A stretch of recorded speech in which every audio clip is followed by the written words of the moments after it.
Okay, so on this lecture, we will be discussing about the histology of the different parts of the male reproductive system. So basically, the male reproductive system will be composed of the following. So parts of the male reproductive system will be the two testicles, also those ducts coming from the testes, and also the accessory gland. So these are the important parts of the male reproductive system. Now, we will be discussing them one by one, and we will start the discussion with the testes, which is also called the testicles. So the testicles, these are paired structures. There's two in a person.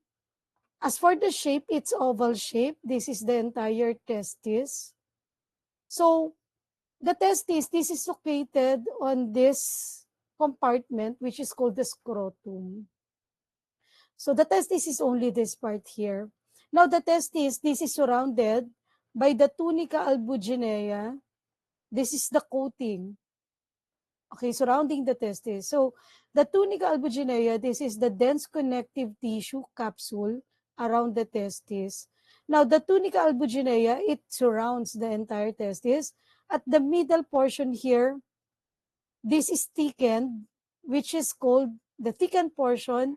This is called the mediastinum testis. Mediastinum testis. So, coming from the mediastinum testis, there will be connective tissue septa separating the testis into these small compartments that are called lobules. So, these small compartments inside the testis, that's what we call lobuli testis or testicular lobules. So in one testis, there will be about 250 of this testicular lobule. So what is inside the testicular lobule? Each of the testicular lobule, this is composed of connective tissue covering it. Okay, also it contains cells of Leydig, which is an endocrine interstitial cell. So it's an endocrine gland because the Leydig cell present here inside the lobule, this would produce testosterone. So this is the male hormone, right? Yeah. And then also another component of the testicular lobule will be those tubules, which is called seminiferous tubule.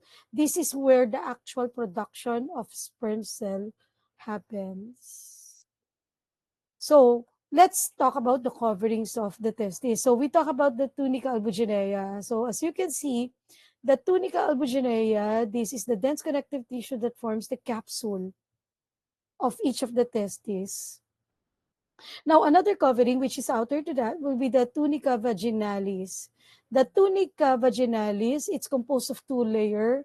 There is the peritoneal layer, and there is an inner layer, which is the visceral layer. The visceral layer and the peritoneal layer is separated by a space.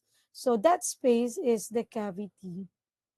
Now, the tunica vaginalis, this layer, this is derived from the peritoneum.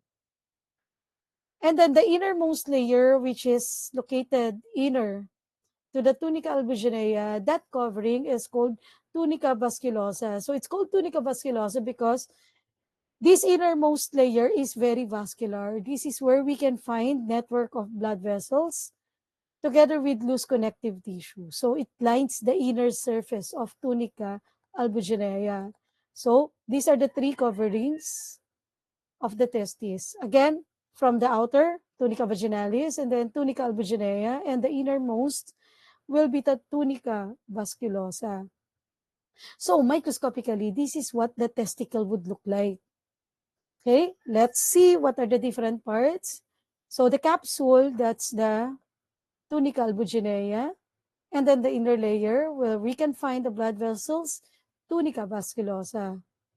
And then there will be connective tissue septa that would separate the testicles into the lobule. So basically, this is what the lobule would look like. So what can we find inside the lobules? Each of the lobule, it would contain around 1 to 4 coiled tubules. So these things that you can find here, these are parts of the seminiferous tubules. This is where the actual production of sperm happens. Okay. Now, each of these tubules, they're long. They're about 30 to 70 centimeters long and about 200 microns in diameter. But as you can see here, parang portion by portion, it's because they are cut. Okay. So that makes it appear like portions by portion. But in actual, each of the testicles in the lobules, there's only about 1 to 4 of these seminiferous tubules. Now, in between the tubules, we can find connective tissue.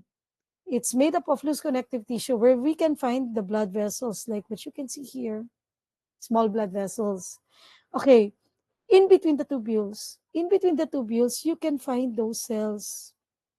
So those cells in between the tubules, that's what we call interstitial cells of the testis, which is also called the Leydig cells. Again, those cells, they are endocrine cells because they produce the hormone testosterone. So the testosterone, this is the one that will promote the development of the secondary male sex characteristic, like the presence of facial hair. Okay. Yeah. So basically, this is what the testicle would look like. Now, talking about the Leydig cell. So the formation of testosterone by the Leydig cell, this is under the influence of the pituitary gonadotropin luteinizing hormone. Okay. So this luteinizing hormone, this is produced in the pituitary gland in the brain, right? So coming from the pituitary gland, the luteinizing hormone, which is also the other name for the luteinizing hormone, is interstitial cell stimulating hormone. So it goes into the testes. Now, when it's in the testes, the luteinizing hormone will now stimulate the cells of um, the Leydig cells to produce the testosterone. And then males, they start to produce the testosterone only during puberty. So children, male or boys, no, they still do not produce the testosterone. Only during puberty, when the hypothalamus will begin producing gonadotropin releasing hormone, that's the time luteinizing hormone will be produced. And that will help synthesize the testosterone in the Leydig cells. So, exception to this will be during embryonic development. So, while in the fetus stage or embryonic stage, so the baby, the embryo, in their testes, gonadotropin, which is present in the placenta of the mother, will stimulate the interstitial cells to produce testosterone while in embryonic development. So, during embryonic development, testosterone is needed to be produced in this interstitial cell because they will help develop the ducts in the embryo as well as the glands of the male reproductive system. So, only in two life stages of males you produce testosterone. One is during embryonic development, and then the other one is only after puberty. So these interstitial cells in the fetus, they are very active during third month and fourth month of pregnancy because during this period, the different male reproductive system parts are becoming developed. And then after the fourth month, it will now become stopped the production of testosterone. Okay? The interstitial cell, when it stops producing testosterone in the embryo, they will just become quiet. They just resemble fibroblasts until puberty comes, that they will now become interstitial cell producing testosterone. Okay? So, basically, this is what the tubules would look like. So, seminiferous tubule, again, it's long, it's coiled, about centimeters long, and cross section, this is how it would look like. So, if you get a section of it and you look under the microscope, you can see there will be different cells there. So, those cells represent the different life stages of sperm cell. Okay? Now, on the basal portion, on this portion of the seminiferous tubule, this is where we can find spermatogonium, something like that. And then on this layer, we can find primary or secondary spermatocyte. And then here, we can find spermatids. And on the innermost layer of the seminiferous tubule, usually late spermatids or late spermatozoa cells will be found. So these are the basic components of the seminiferous tubule. So now we can appreciate sperm cells are produced in the seminiferous tubule because the walls of the tubules, we can find the different cells becoming spermatozoa or the sperm cell. So this is now the real picture of the seminiferous tubule cross-section. So the seminiferous tubule, this is where sperm production happens. And the rate of producing the sperm is about 2 to the 10 to the 8 power every day in young adults. So when you're still younger, you produce millions of sperm cells in the seminiferous tubules. And the seminiferous tubule, this is lined by complex stratified epithelium, which is composed of two kinds of cells, the spermatogenic epithelium and the supporting cells. Okay? The spermatogenic cells, these are the cells that will eventually become sperm cells. The supporting cells are the Sertoli cells. And then surrounding this will be the connective tissue. So this is what the seminiferous tubule would look like. Now, let's describe the different cells present in the seminiferous tubule. I'll start with Sertoli. So for the Sertoli cell, this is made up of tall columnar cell, which is extending from the basal lamina up to the surface of the seminiferous tubule. So irregular is the outline, and usually they surround the spermatogenic cell. So what's the function of Sertoli cell? Always remember, Sertoli cell are the supportive cells of the testes. So they support because they provide structural and metabolic support to the spermatogenic cells. And also they protect those cells, they provide nutrition. Also, the Sertoli cells, they perform phagocytosis. So they remove excess cytoplasm during the production of sperm. So they reduce the size of the cytoplasm of sperm during the production.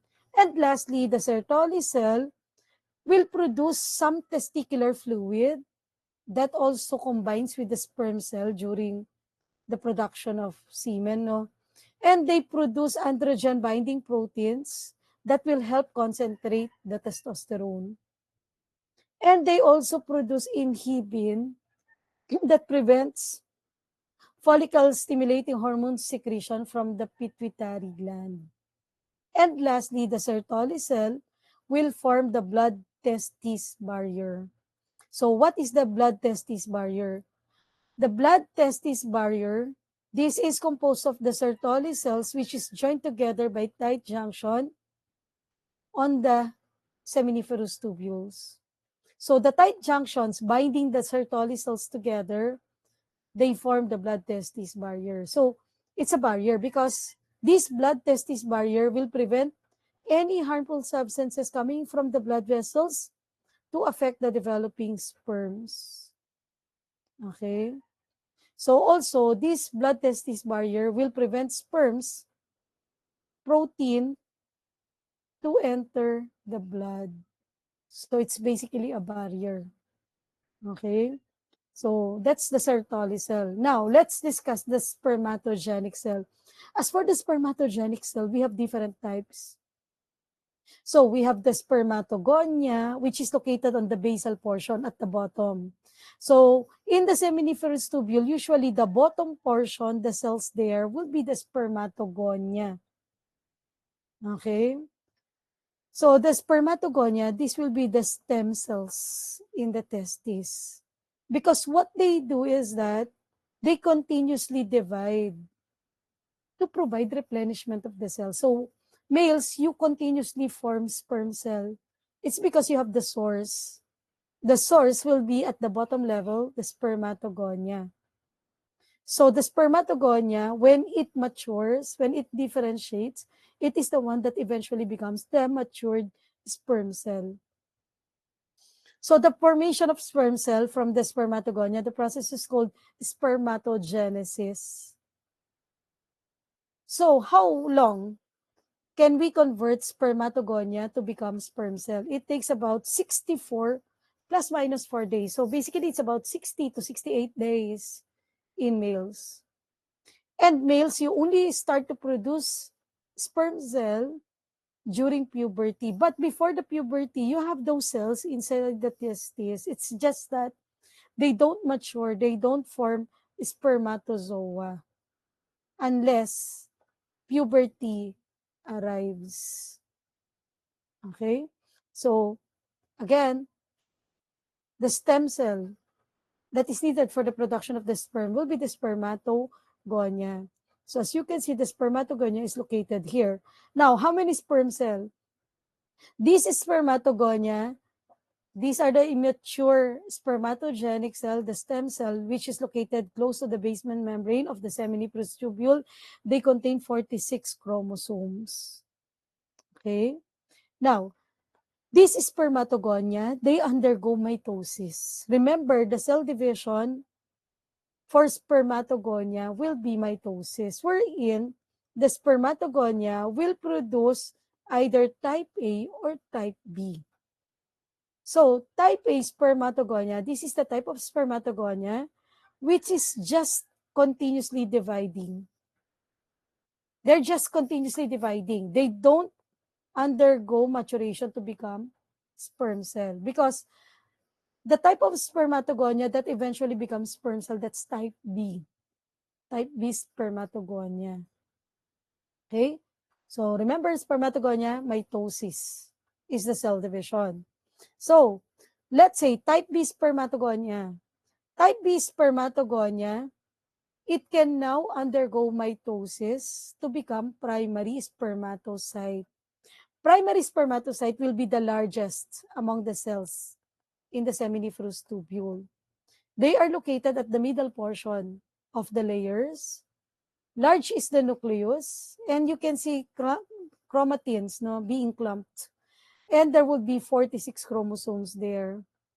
So the primary spermatocyte in preparation, they replicate their DNA. So each of the chromosome will consist of duplicate chromatids. Now, this primary spermatocyte, they can enter now meiosis 1. Okay? So during meiosis 1, there will be production of homologous chromosomes. So the chromosomes present in the primary spermatocyte, it now combines to produce homologous chromosome. Okay? So, when primary spermatocyte will undergo meiosis 1, the product of meiosis 1 for primary spermatocyte will be secondary spermatocyte. So, you're gonna produce 2. Okay, secondary spermatocytes coming from one primary spermatocyte. How many chromosomes in secondary? So, for the secondary now, the chromosome will be reduced into half. So, the secondary spermatocyte would only contain 23 chromosomes each. And then to describe the secondary spermatocyte will be somehow smaller compared to the primary spermatocyte. So, again, only 23 chromosome. So, 22 will be autosome, and then either this will contain X or Y. Okay? The sex chromosome. But each of these will contain 2 chromatids still. Now, usually, under the microscope, very seldom, you can see, kukunti lang. So, there's only few secondary spermatocytes when you look under the microscope because usually, secondary spermatocyte will only stay in that stage in a very short time because they undergo second meiosis rapidly. In short, after meiosis 1, diba, we produce secondary spermatocyte. Now, the secondary spermatocyte will only stay as secondary spermatocyte for a short period of time because immediately the secondary spermatocyte will undergo meiosis 2. So, very seldom you see them. a secondary spermatocyte. So now, let's talk about after the secondary spermatocyte undergoes meiosis II, what happens to them? So, secondary spermatocytes, after undergoing second meiosis II, they become smaller in size, even smaller than secondary spermatocytes. And they lie very close to the Sertoli cells. So, after meiosis II, the secondary spermatocyte becomes spermatids. The spermatids, they now look like small, they look like sperm cell. However, they are non-motile. So, in a semen, if males would have the spermatids, this will not be able to fertilize the egg kasi it's non-motile. It cannot travel to meet the egg cell. Okay? So from spermatid, the product of meiosis II, it will never stop here because this is not yet the mature sperm cell. The spermatid has to convert, it has to change, it has to develop, it has to mature to become the mature sperm cell. So the process by which it will change is called spermiogenesis. That's the last step in the sperm production. So as you can see from spermatogonia, the formation of spermatid, the process is called spermatogenesis. Now, in spermatids, it has to change, it has to mature. The process of maturing is called spermiogenesis. So this is the last stage in the production of the sperm. Usually, this is sensitive to temperature. Okay? So that's why, di ba, testes, they are located outside the abdomen of males. Because inside the body, the temperature is too hot. It can damage these cells, this process. So that's why the testis is located in the scrotum, outside your body. I mean, outside the core of your body. Okay? So, via spermiogenesis, the spermatids will now become spermatozoa. So, during spermiogenesis, there's no meiosis, there's no mitosis. There would only just be differentiation. So, what are the things that happen during spermiogenesis?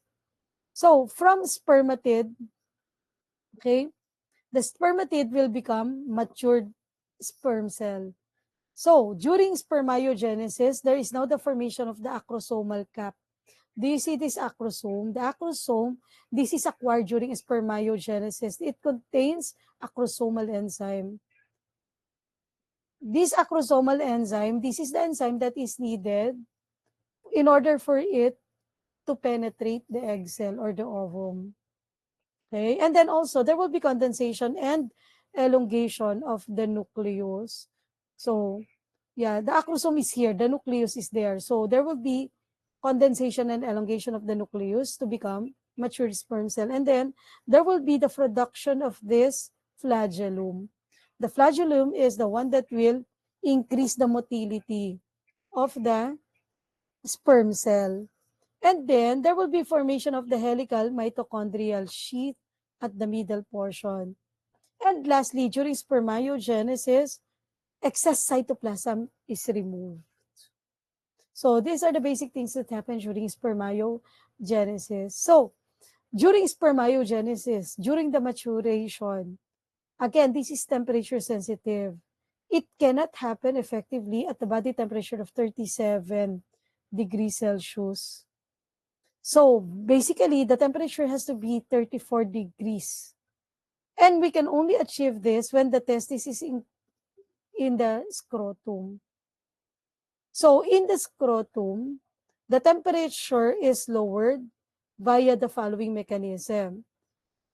Now, in the scrotum, the testicular artery, this is surrounded by rich venous plexus that contains cooler blood. Therefore, reducing the temperature or yeah, that would reduce the temperature.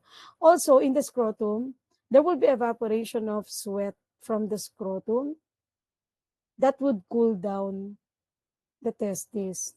And lastly, there will be relaxation and contraction of the dartos muscle of the scrotum, as well as the cremaster muscle of the spermatic cord that will move the testis away from the body. So it's really important that the testis has to be outside the body. It has to stay in the scrotum because it's cooler in the scrotum. So what will keep it in the scrotum will be the relaxation or the contraction of the dartos muscle in the scrotum, as well as the cremaster muscle. Okay? Yeah. Now, let's talk about the intratesticular ducts. So, the intratesticular ducts, these are the ducts which is located inside the testis. So, basically, there are different types of um, ducts, no?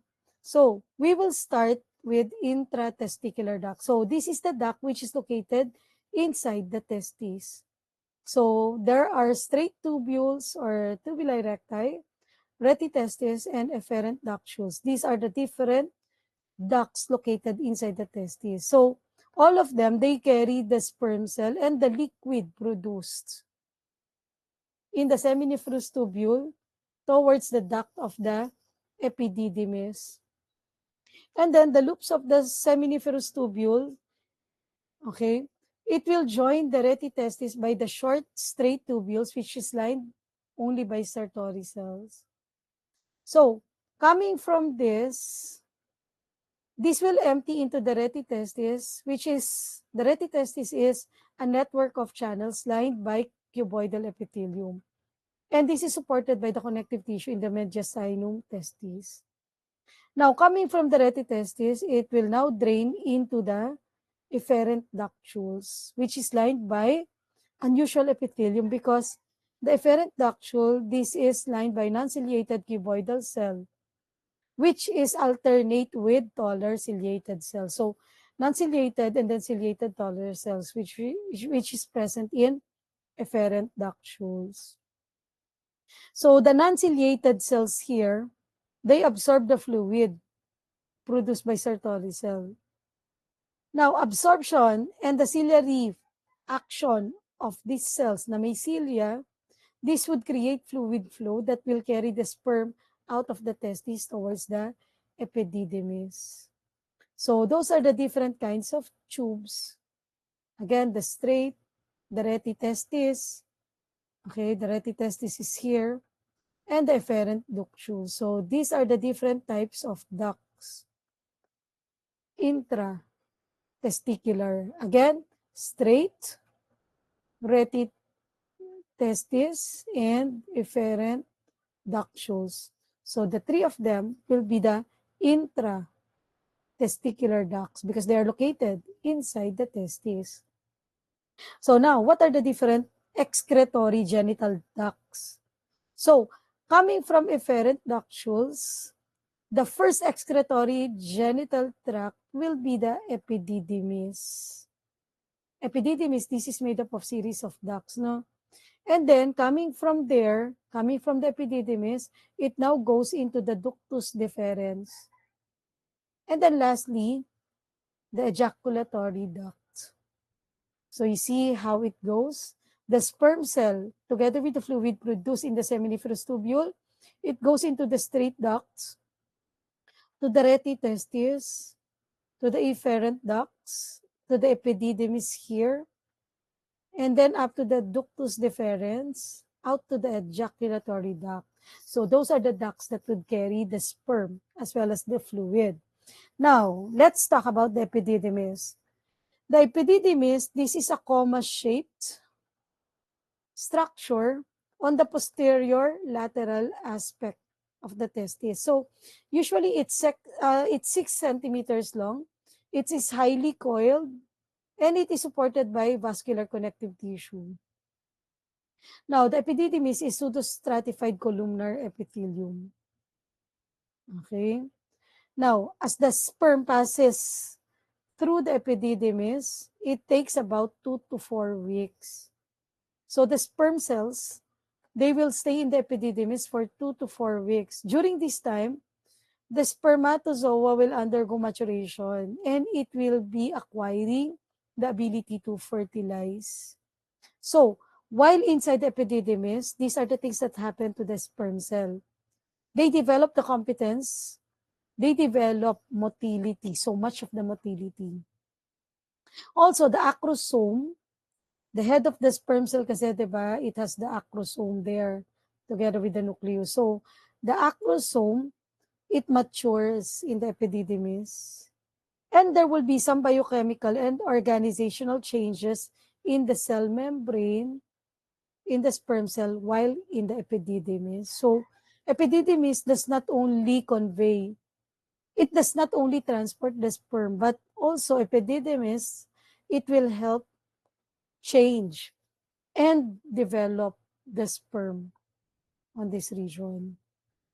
Okay, so this is what epididymis would look like. So the epididymis is made up of pseudostratified, okay, ciliated epithelium, okay, columnar epithelium. It has this stereocilia. This is what epididymis would look like under the microscope. Now, again, what's the function? I'll just summarize. Epididymis, this will keep spermatozoa for 2 to 4 weeks aside from conveying them. Okay? And then the smooth muscles of the epididymis, it will contract to move the sperm. Now, the epithelial cells in the epididymis, it performs phagocytic function. So that some cells, no, they die, they become phagocytosed by epididymis cells. Also, the epididymis, this is the room for the development, for the maturation of the sperm cell. And also in the epididymis, some fluids coming from the testis will be absorbed 90% to conserve the fluid. So that's the epididymis. Now, coming from the epididymis, we now have the ductus deferens. So the ductus deferens, this is the thicker muscular, okay, tube extending from the epididymis up to the urethra. So the distal end of the ductus deferens, this is dilated to form the ampulla that forms the duct of the seminal vesicle to form the ejaculatory duct. So the other name for the ductus deferens is the vas deferens. Okay, ductus deferens. So again, coming from the epididymis, it's the tube that will convey the sperm towards the urethra. Now, the lining of the vas deferens is pseudostratified ciliated cells. So there's the presence also of stereocilia, just like kapareho lang ng epididymis. Now, in the ductus deferens or the vas deferens, the muscles here, the muscular layer, the muscles, they contract strongly. So during ejaculation, the contraction of the muscles in the vas deferens, this is the one that will propel the sperm out of the area. So the vas deferens, as you can see here, the vas deferens, together with the testicular artery, the pampiniform plexus, you see the vein plexus there, that's the pampiniform plexus, as well as the nerve. All together, they form the spermatic cord. So this is now located almost at the stalk of the scrotum. Okay? So, the ductus deferens, each of these ductus deferens, it's this one, no? It passes over the urinary bladder. So this is the urinary bladder of male. As you can see, the ductus deferens is kind of long. It passes over the urinary bladder and it enlarges, like what I mentioned, into ampulla, the enlarged portion of the vas deferens. Now, the ends of this ampulla, they merge together with the ducts of the two seminal vesicles. So you see the seminal vesicles there. They have two. So the ducts of the opening of the seminal vesicles, it will join together with the opening of the vas deferens to form the ejaculatory duct here. So this is the ejaculatory duct, which opens into the prostatic urethra. So the opening here is the ejaculatory duct. The ending is in the prostatic urethra. Remember the urethra for males, it has three parts, right? So this part here, this is the prostatic urethra, because this is the part of the urethra that is enclosed by the prostate gland. Now, the last topic, let's talk about what are the different types of accessory glands. The accessory glands in the male genital tract, these are androgen-dependent glands whose secretion will provide medium for transport and nourishment of the sperm. So they produce substances that will help transport the sperm and nourish the sperm and produce the seminal fluid, which is the semen. Now, there are three accessory male glands: the seminal vesicle, the prostate, and the bulbourethral gland. The seminal vesicle, it produces 30% of the fluid. Prostate gland, 60%. Bulbourethral gland, 10% of the seminal fluid. So, let's discuss the seminal vesicle. The seminal vesicles, these are paired male glands. Two. They are located at the base of the urinary bladder because this is where the urinary bladder is. So, the seminal vesicle, this is an elongated blind tube, which is about 12 to 7 to 15 centimeters long. So, what is produced in the seminal vesicle? What is produced in the seminal vesicle will be fructose. That's why, you know, the semen, it contains lots of this fructose. Fructose is the sugar which is added in the seminal vesicle, which is the source of energy for the sperm. So, together with it, inositol, citrate, and other metabolites will produce energy for the sperm. Also, in the seminal vesicle, there would be prostaglandin addition. So, prostaglandin, this is the one that will stimulate activity in the female reproductive tract. So that, you know, when the sperm now reaches, you know, the female genital tract, this prostaglandin will induce the activity of the muscles or the structures in the female genital tract. Now, lastly, fibrinogen. Fibrinogen will allow the semen to coagulate after it is been released. So these are the different substances that are produced or added in the seminal vesicle. Now, as you can see, the seminal vesicle, they join the ductus deferens here to form the ejaculatory duct. Okay. So now the second accessory gland will be the prostate gland. Actually, the prostate gland will be the largest among the glands, no? So this is located at the beginning of the male urethra. That's why the beginning of the male urethra, isn't it? This is called prostatic urethra, no? So how big is the prostate gland? It's the size of a chestnut.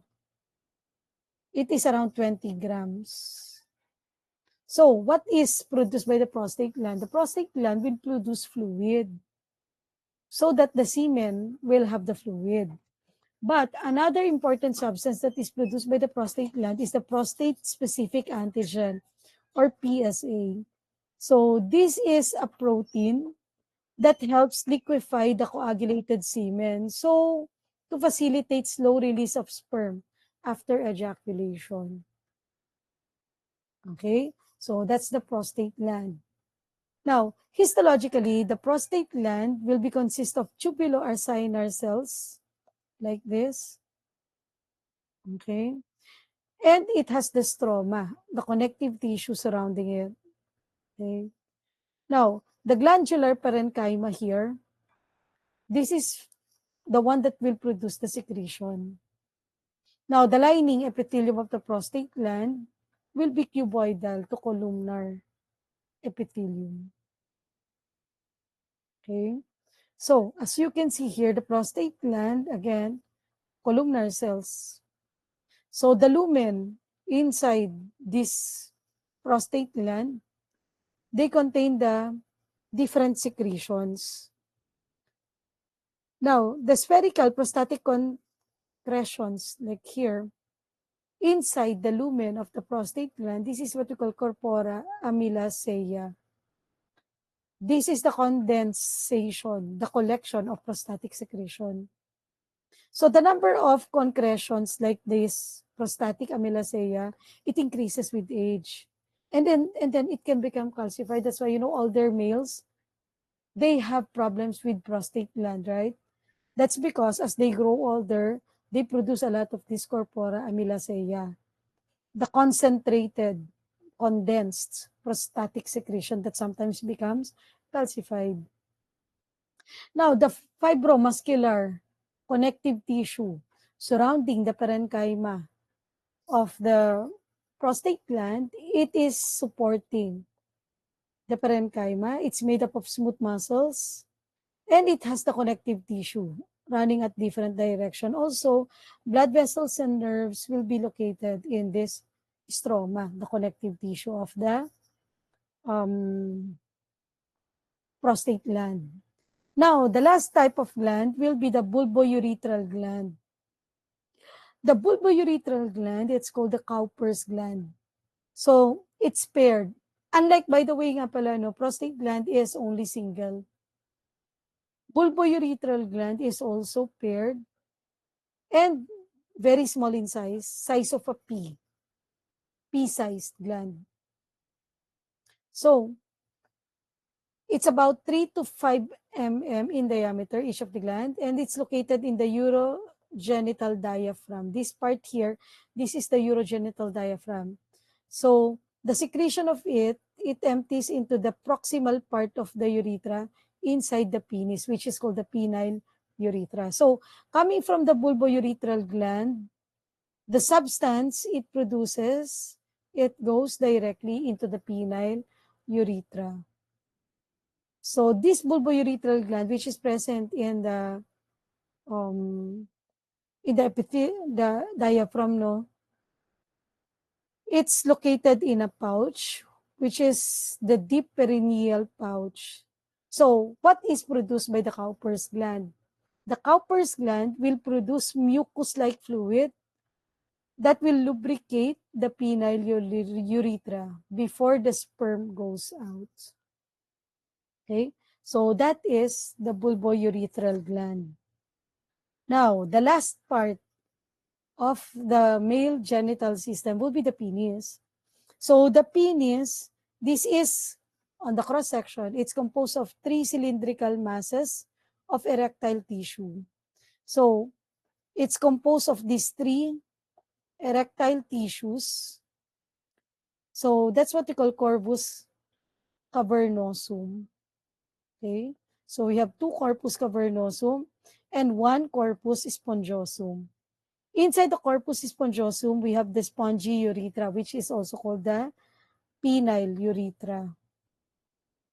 Now, everything there is surrounded by the skin, and inside the skin, there is a connective tissue. The connective tissue surrounding the 3 erectile tissues are called the fascia. So we have the superficial fascia and the deep fascia. Okay? Now, at the inside, we have the tunica albuginea separating the cavernosum and the spongiosum. Also, on those fascia, we can find the veins. So the vein in the penis is the deep dorsal vein. Okay, and then there's the artery and the nerve also. So these are the basic components of the penis. Now, the corpus spongiosum, this is the one that expands outside to form the glands of the penis. Okay, what's the lining epithelium of the urethra? The urethra in the penis, it's lined by pseudostratified columnar epithelium. But near the glands, the urethra becomes stratified squamous epithelium. Okay, so how is erection happening? The penile erection involves filling these cavernous spaces with blood. So when males become stimulated, okay, the erection is controlled by autonomic nervous system, particularly parasympathetic.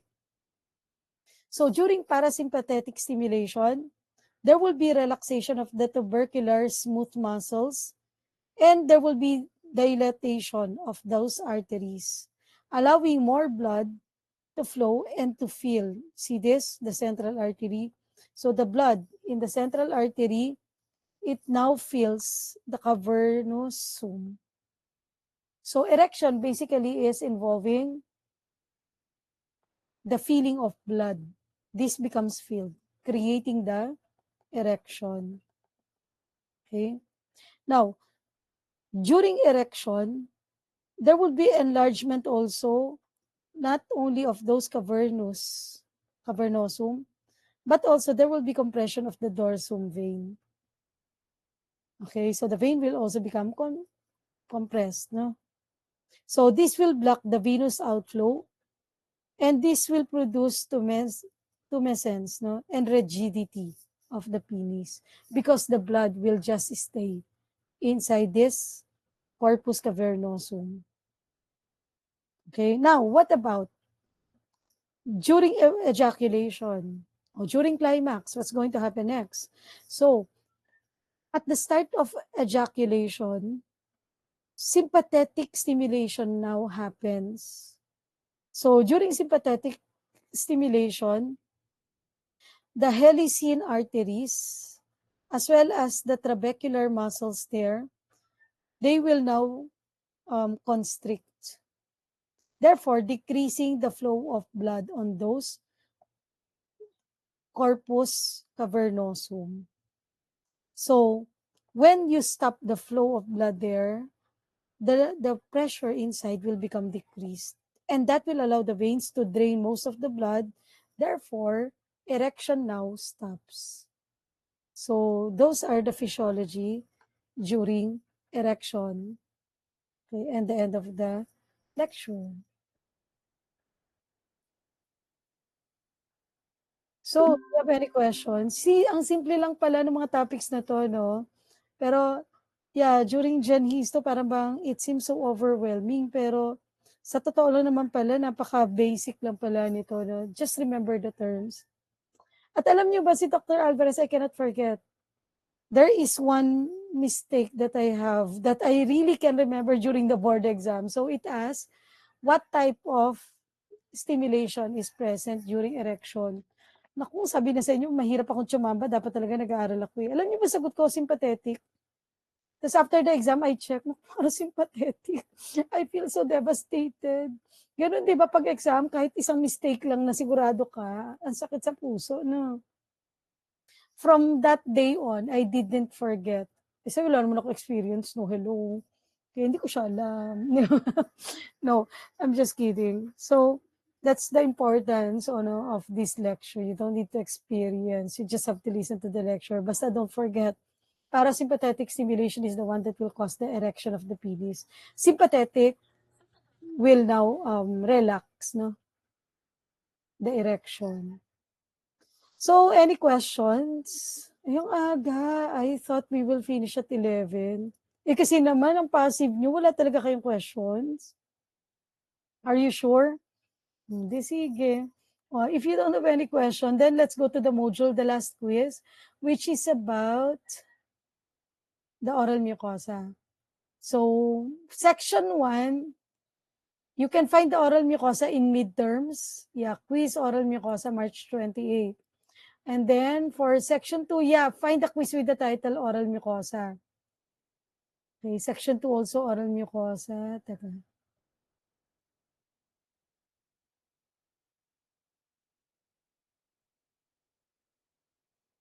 But wala sa section 2. Section 3. Yeah. Section 3 is also under midterms, no? Section 2 and then section 3. Do you see that? Oral mucosa. So the access code, I will now be putting in the chat box. Very simple. Mucosa with number 1, no space. So that's our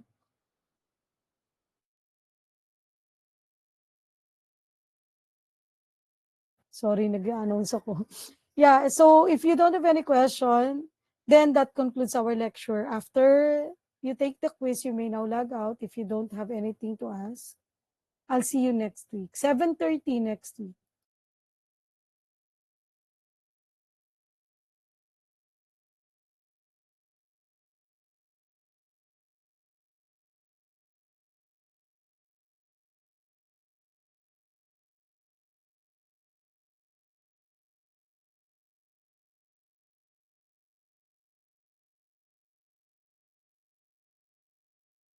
Doc, yung quiz po pala hasn't ay di pa po unlock Saang section? or section 1 po or hanggang 12 po ba, Doc, mag-a-unlock or Ay, hindi, available na siya. Nagte-take na yung mga classmates mo for section 1. Iko-close ko kasi siya after you take the quiz eh. Tama ba? Nasagot ko ba yung tanong mo? Yeah, just take it now. It's available. Basta use the access code. okay po. Thank you po. Okay.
Okay, everyone. Again, reminder, start taking the quiz now.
Okay, sa section 1 and section 2, lahat present. Pero here, Ringor, please start taking.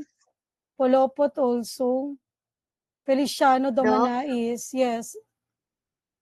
wala po sa modules yung PDF ng lesson ngayon. Sige, yeah. Bibigay ko nga sa inyo siya, no? Sige. Thank you Pero, po. yeah, pero yung mga tinawag ko ha, please start taking the quiz. The quiz is about to end soon.